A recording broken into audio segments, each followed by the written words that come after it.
नमस्कार दोस्तों, आज हमारा टॉपिक है आधुनिक आवर्त सारणी। पिछला वाला वीडियो था जिसमें हमने बताया था विज्ञान किसे कहते हैं, वो हमारे YouTube channel E science class पर उपलब्ध होगा।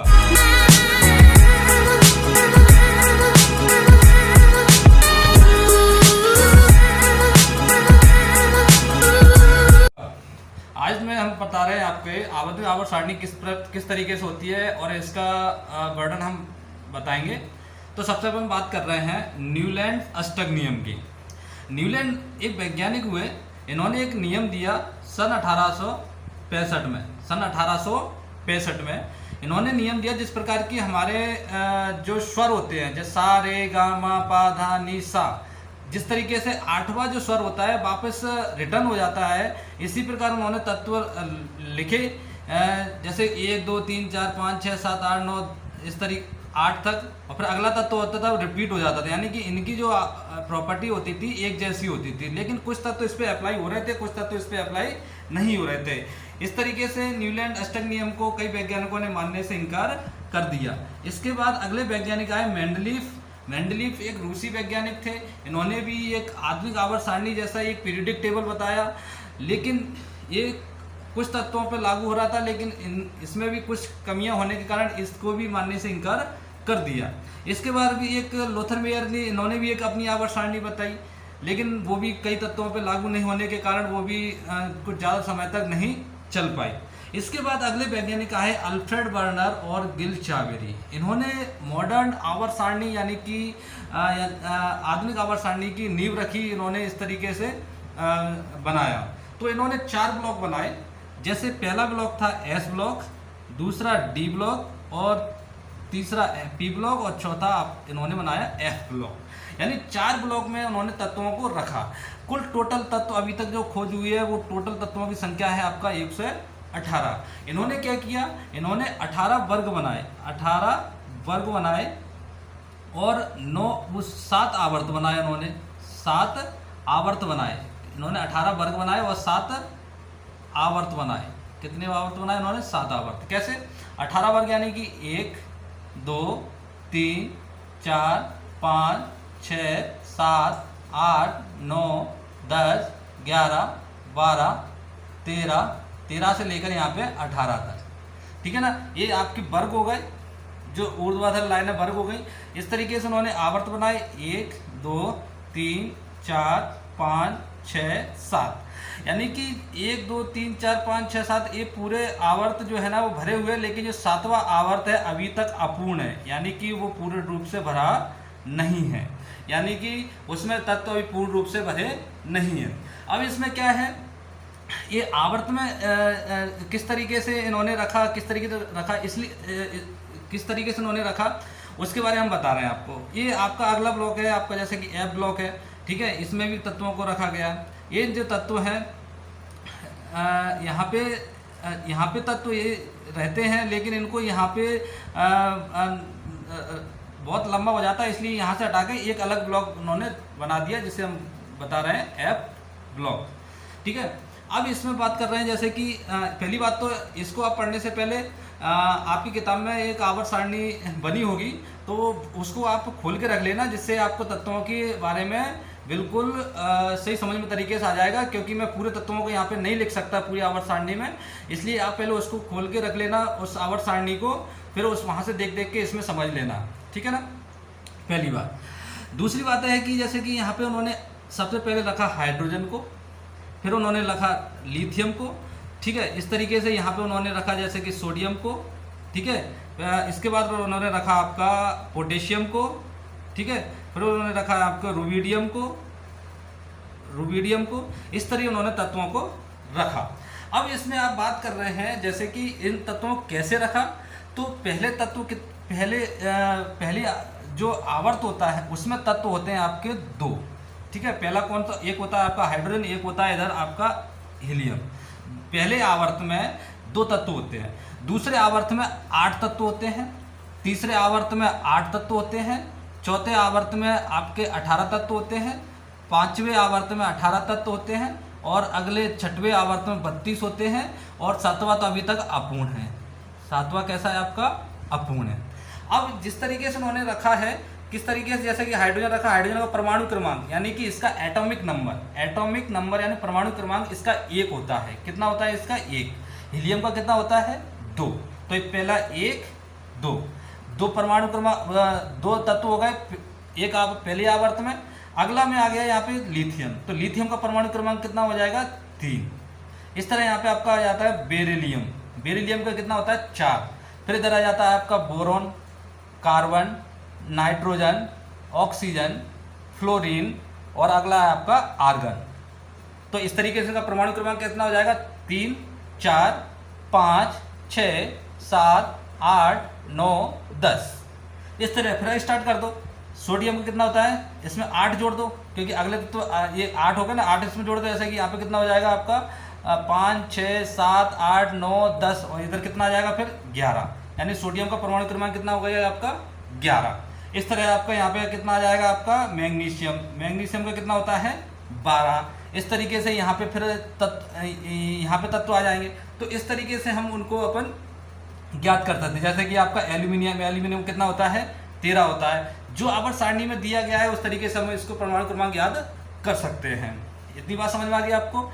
अगला टॉपिक है, जैसे कि अपन ने बात करी यहाँ पे कि इस तरीके से परमाणु क्रमांक याद कर सकते हैं, लेकिन हम तत्व कैसे याद करें कि ये अपन को याद हो जाए, कंटस्ट याद हो जाए।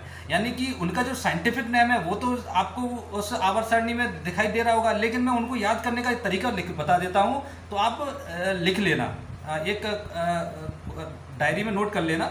जैसे कि यहाँ पे होता है hydrogen, lithium, sodium, potassium, rubidium और आपका फेरेंशियम होता है। तो इसको हम याद करने का तरीका क्या है?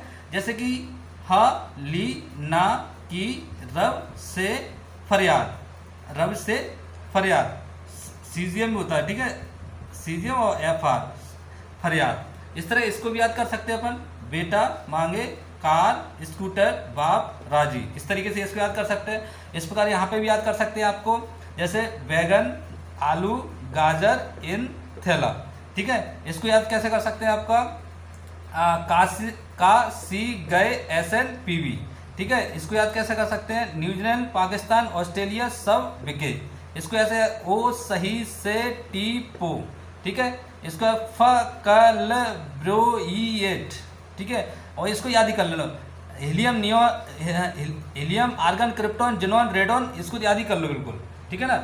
Helium, neon, argon, krypton, xenon और रेडॉन, ठीक है। इसको तो बिल्कुल कंटेक्स्ट याद कर लो। जो मैंने लिखा है उसको डायरी में नोट कर लेना, ठीक है।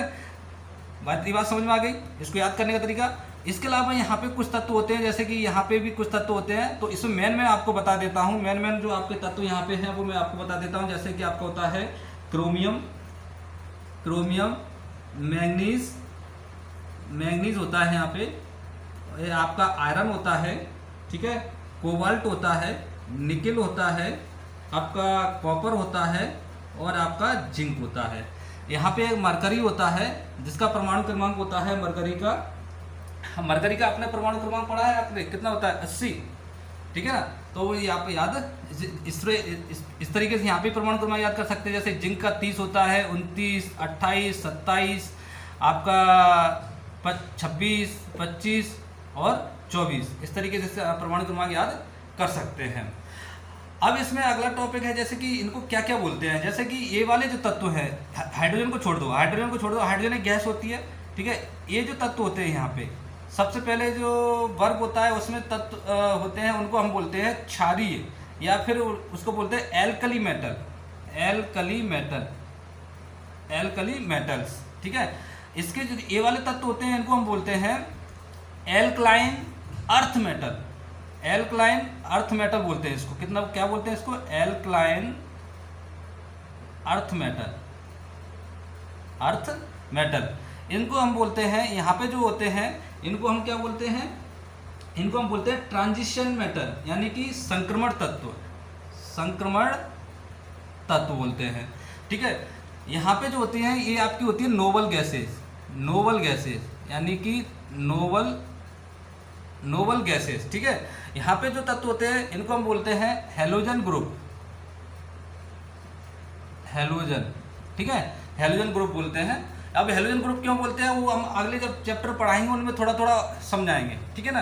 पहले हाल फिलहाल इतना आप पढ़ लो। इसके बाद यहाँ पे होती हैं आपकी नॉन मेटल होती हैं, ये नॉन मेटल होती हैं। इसमें कुछ मेटलॉइड भी होते हैं, मेटलॉइड यानी कि ये कुछ तत्व मेटलॉइड भी होते हैं यहाँ पे। और इसमें अगला है जैसे कि आपका जो बची कुची होती हैं जिसे अपन बोलते हैं अन्य धातुएं, जैसे कि एल्यूमिनियम वगैरह होती हैं, ये यहाँ पे जो तरीके से होते हैं, यहाँ पे एक सीढ़ी सी बन जाती है यहाँ पे, तो उन तत्वों को मेटलॉइड बोलते हैं, ठीक है। और इसके अलावा जो तत्व होते हैं उनको हम बोलते हैं क्या, अन्य धातुएं, ठीक है। यहाँ पे जो तत्व होते हैं इनको हम बोलते हैं एक्टिनॉइड, जो परमाणु क्रमांक 57 से लेकर 71 तक होते हैं। और यहाँ पे होते हैं 89 जिसे बोलते हैं लैंथेनॉइड, ये 103 तक होते हैं। 89 से लेकर परमाणु क्रमांक 103 तक इसको हम बोलते हैं लैंथेनॉइड, ठीक है। तो आज तक बस इतना जान लिया हमने कि आवर्त सारणी के बारे में हमने पढ़ लिया कि कौन सा तत्व किस तरीके से लिखना है, किस तरीके का परमाणु क्रमांक होता है। केवल इतना इसलिए याद करवा रहे हैं क्योंकि सबसे पहले हम जब तत्व केमिस्ट्री पढ़ेंगे तो सबसे पहले हमें इतना तो पता होना चाहिए कि तत्व के बारे में क्या होता है। हाँ, एक और बात, जब हम परमाणु क्रमांक लिखते हैं, जैसे कि हाइड्रोजन लिखा तो इसके कई तरीके होते हैं लिखने के कई तरीके होते हैं। जैसे कि अपन ने हाइड्रोजन लिखा तो यहाँ पे परमाणु क्रमांक लिखते हैं, जैसे परमाणु क्रमांक 1 हो गया, और इसमें परमाणु क्रमांक जैसे इसका भार आ गया आपका, जैसे परमाणु भार यानी कि इसका एटॉमिक वेट कई तरीके से लिखा जाता है। जैसे कि हाइड्रोजन लिखा यहाँ पे एटॉमिक नंबर लिखा और यहाँ पे एटॉमिक वेट लिख दिया। इस तरीके से जैसे कि आपका सोडियम लिखा है अपन ने, यहाँ पे सोडियम लिखा तो सोडियम का एटॉमिक नंबर 11 होता है और इसका एटॉमिक वेट होता है 23, ठीक है। और अमूमन आपने देखा होगा जो आपके एटॉमिक वेट होता है, जो परमाणु क्रमांक होता है उससे के डबल होते हैं अमूमन। लेकिन कुछ तत्व ऐसे होते हैं जिनके एक से इधर से उधर हो जाते हैं, कुछ होते हैं लेकिन अमूमन डबल ही होते हैं, ठीक है ना। जैसे कि यहाँ पे इसका परमाणु क्रमांक लिखने का तरीका है, परमाणु क्रमांक यहाँ पे लिखा यानी कि इसको बोलते हैं एटॉमिक नंबर, ठीक है। एटॉमिक नंबर और इसको बोलते हैं एटॉमिक वेट, ठीक है। परमाणु भार, एटॉमिक वेट, ठीक है। परमाणु भार, ये इस तरीके लिखने का तरीका होता है, ठीक है। तो आज के लिए इतना ही है, धन्यवाद।